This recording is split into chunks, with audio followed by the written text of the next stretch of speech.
ഇന്ന് ചേമ്പിലക്കറിയുടെ ഒരു long video ആണ് കേട്ടോ. എല്ലാവരും ആവശ്യപ്പെട്ടതുപോലെ ഇന്ന് തന്നെ ഇടാമെന്ന് വെച്ചാൽ, അല്ലെങ്കിൽ ഞാൻ അതങ്ങ് മറന്നുപോകും. മറവി എൻ്റെ കൂടെ പിറപ്പാണ്. അതുമല്ല ഇതിപ്പോൾ പനിയും കൂടെ ആകുമ്പോൾ ഒന്നുകൂടെ മറവിയാണ്. എനിക്ക് പനി കുറവുണ്ട്, പക്ഷെ തൊണ്ടവേദനയും തൊണ്ട അടപ്പൊക്കെയാണ്. അതുകൊണ്ട് സൗണ്ടിനൊക്കെ ഒരു ഇച്ചിരി വ്യത്യാസമുണ്ട്, എല്ലാവരും ക്ഷമിക്കണേ.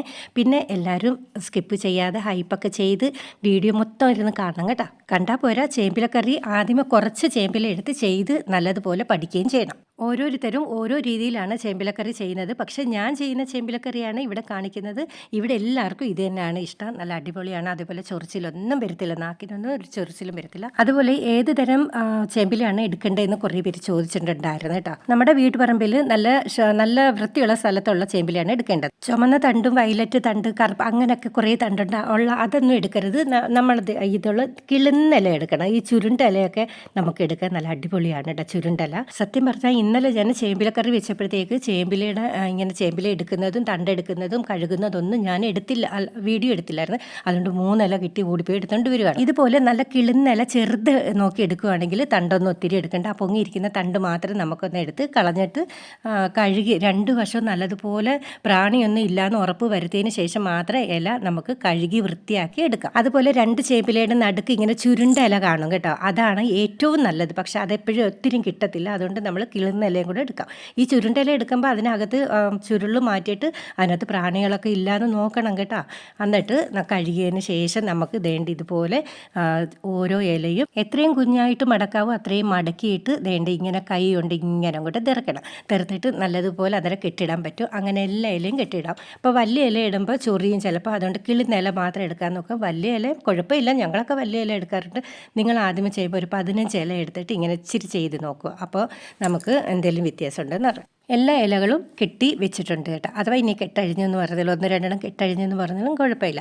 അപ്പോൾ ഒരു പാത്രത്തിൽ വെള്ളം വെക്കാം. വെള്ളം നല്ലതുപോലെ തിളച്ചതിന് ശേഷം നമുക്ക് ഈ കെട്ടിട്ട ഇലകൾ ഓരോന്നായിട്ട് പറക്കി ഇങ്ങനെ വെച്ചിട്ട് അത് ഇല ഇടുമ്പം അതിൻ്റെ നെകൊക്കെ വെള്ളം ഒഴിച്ചാൽ മതി കേട്ടോ. എന്നിട്ട് എല്ലാം നല്ലതുപോലെ അങ്ങോട്ട് വേവിക്കാൻ വെക്കാം. ചെറിയ തീയിലൊന്നുമല്ല, ഹൈ തീ തന്നെ നമുക്ക് നല്ലതുപോലെ ഇട്ട് ഇതുപോലെ ഒന്ന് അമുക്കി വെച്ചിട്ട് നല്ലതുപോലെ ഒന്ന് വേവിച്ച് എടുക്കാം. ചേമ്പിൽ നല്ലതുപോലെ പുളിയൊക്കെ ഇട്ട് വേവിക്കുകയാണെങ്കിൽ നല്ലതുപോലെ വെന്തെടുക്കുകയാണെങ്കിൽ ചൊറിയത്തൊന്നുമില്ല.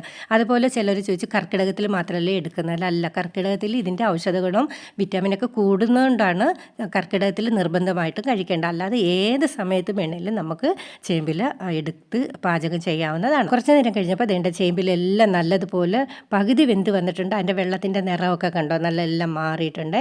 എന്നിട്ടും പറഞ്ഞ് നമ്മൾ വെന്തെന്നും പറഞ്ഞ് ഇരിക്കലും നല്ലതുപോലെ വേവിക്കണം. വേവുന്ന നേരം കൊണ്ട് നമുക്ക് തേങ്ങ അരയ്ക്കാം. തേങ്ങ വാളൻ പുളി കേട്ടോ. നെല്ലിക്ക വലുപ്പത്തിൽ എല്ലാവരും പറയും അത്രയൊന്നും വേണ്ട, പുളി കൂടും നെല്ലിക്ക വലുപ്പത്തിലൊക്കെ. നെല്ലിക്ക വലുപ്പത്തിൽ എടുത്തിട്ട് അതിൽ നിന്ന് കുറച്ചെടുത്ത് മാറ്റുക കേട്ടോ. അത് കഴിഞ്ഞിട്ട് എരിവ് ഇച്ചിരി മുന്നിൽ വേണേ. മുളക് പൊടി, പിന്നെ മഞ്ഞൾപ്പൊടി നമ്മൾ നിറത്തിന് മാത്രമല്ല നല്ല ഗുണമാണ്. എന്തെങ്കിലും വിഷാംശങ്ങളൊക്കെ ഉണ്ടെങ്കിൽ ഈ മഞ്ഞൾപ്പൊടി ഉണ്ടെങ്കിൽ അത് മാറിക്കിട്ടും കേട്ടോ. പിന്നെ ഞാൻ ജീരകം ഇടും. ഞങ്ങളുടെ ആൾക്കാർ മിക്കവരും ഇങ്ങനെ ജീരകം ചേർക്കാറില്ല. പക്ഷേ ജീരകം ചേർത്ത് ഇങ്ങനെ ഒന്ന് ചെയ്ത് നോക്കണം, കിടുവാണ് കേട്ടോ. ഇനി ചേമ്പില ഒന്നുകൂടെ നോക്കാം. ഇച്ചിരിയുടെ വെള്ളം വറ്റിയിട്ടുണ്ട്. നല്ലതുപോലെ വെന്തെന്നൊക്കെ നമ്മൾ വരിക്കും. പക്ഷേ വെന്തിട്ടുണ്ട്. പക്ഷേ ഇനി നല്ലതുപോലെ ഒന്നുകൂടെ വേവണം. ഈ ചേമ്പില ഏറ്റവും നല്ലതുപോലെ വേകാവും, അത്രയും നല്ലതാണ് കേട്ടോ. അപ്പോൾ ആവശ്യത്തിന് ഉപ്പൊക്കെ ഇട്ടിട്ട് നല്ലതുപോലെ ഒന്ന് ഇളക്കി അങ്ങോട്ട് കൊടുക്കാം. ഇനി ഉപ്പൊക്കെ ഒന്ന് പിടിക്കുന്നത് വരെ ഒന്നുകൂടെ അങ്ങോട്ട് വേവിക്കട്ടെ. ഇത്രയും ചെയ്തിട്ട് സാധാരണ എല്ലാവരും അതിൻ്റെ കൂടെ അരപ്പ് ചേർത്ത് നമ്മൾ കടുക് പൊട്ടുകയാണ് ഇവിടെ പതിവ്. പക്ഷെ ഞാൻ ചെയ്യുന്നത് എൻ്റെ രീതിയാണ് ഞാൻ ഈ കാണിക്കുന്നത്. ഈ ചേമ്പിലയൊക്കെ കെട്ട് ഇങ്ങനെ നല്ലതുപോലെ പോയിട്ടില്ല. അപ്പോൾ നമ്മൾ ഈ പുളിയും ഉപ്പും എല്ലാം ഇടുമ്പോൾ ഈ ചേമ്പിലേക്കകത്തോട്ട് എരിവ് ഈ പുളിയൊന്നും പിടിക്കത്തില്ല. അപ്പോഴാണ് ചൊറിയുന്നത്. ഞാൻ ചെയ്യുന്നത് ഇങ്ങനെയാണ്. നല്ലതുപോലെ ഈ കെട്ടൊന്നും ഇല്ലാതെ നല്ലതുപോലെ അങ്ങോട്ട് ഉടയ്ക്കും. നല്ലതുപോലെ എന്ന് വെച്ചാൽ ചേമ്പില കെട്ടൊന്നും കാണത്തില്ല. അതുപോലെ ഞാൻ നല്ലതുപോലെ ഉടയ്ക്കും. ഉടച്ചതിന് ശേഷം നമ്മൾ നേരത്തെ എടുത്ത് വെച്ച തേങ്ങയിൽ നല്ലതുപോലെ അരച്ചിട്ട് ഇതിലേക്കൂടെ ചേർത്തിട്ട് നല്ലതുപോലെ ചെറിയ തീയിലാണ് ഇനി വേവിക്കേണ്ടത്. വേവിക്കുകയെന്ന് വെച്ചാൽ ഒരു 10 മിനിറ്റെങ്കിലും ഞാൻ ഇതിനകത്ത് ഈ അരപ്പിട്ടതിന് ശേഷം ഈ ചേമ്പിലക്കറി ചെറിയ തീയിലൊന്ന് വേവിച്ചെടുക്കും. ഇത്രയും സമയം വേവിച്ചെടുക്കുന്ന എന്തിനാന്ന് വെച്ചാൽ ഈ പുളിയൊക്കെ നമ്മളിപ്പോഴല്ലേ ഇടുന്നത്. ഈ പുളി എല്ലാം കൂടെ ചേമ്പിലക്കകത്ത് ഇരുന്ന് നല്ലതുപോലെ പിടിച്ചാലേ ചേമ്പിലക്കറിക്ക് നമ്മൾ ചൊറിച്ചിലില്ലാതെ കിട്ടത്തുള്ളൂ. അതിനാണ് അരപ്പിട്ടതിന് ശേഷം ഒരു ചെറിയ തീയിൽ 10 മിനിറ്റെങ്കിലും ഇട്ട് തിളപ്പിക്കണമെന്ന് ഞാൻ പറയുന്നത്. മിക്ക ആൾക്കാരും പുളിവെള്ളത്തിലാണ് ചേമ്പില വേവിക്കുന്നത്. പക്ഷെ ഞാൻ അങ്ങനെയല്ല ചെയ്യുന്നത്, ഇങ്ങനെയാണ് ചെയ്യുന്നത്. ഒരു 10 മിനിറ്റ് ഞാൻ ചെറിയ തീയിൽ നല്ലതുപോലെ തിളപ്പിച്ച് എന്നിട്ട് കുറച്ച് വെളിച്ചെണ്ണയും ഇച്ചിരി കറിവേപ്പില ഇടണ്ട എങ്കിലും ഞാനൊരു തണ്ട് കറിവേപ്പിലയും കൂടി ഇട്ടിട്ടുണ്ട്. അതിൻ്റെ വീഡിയോ ഞാൻ എടുക്കാൻ മറന്നു കേട്ടാ. എന്നിട്ട് നല്ല കിടുകിടാന്നും പറഞ്ഞ് നല്ല തിളച്ചങ്ങോട്ട് കുറേ നേരം തിളയ്ക്കട്ടെ. അന്നേരം നമ്മൾ ഇച്ചിരി അരപ്പിൻ്റെ വെള്ളമൊക്കെ ചേർത്തിട്ടുണ്ടായിരുന്നു, അത് ഞാൻ പറയാൻ മറന്നു കാണിച്ചിട്ടുണ്ട്.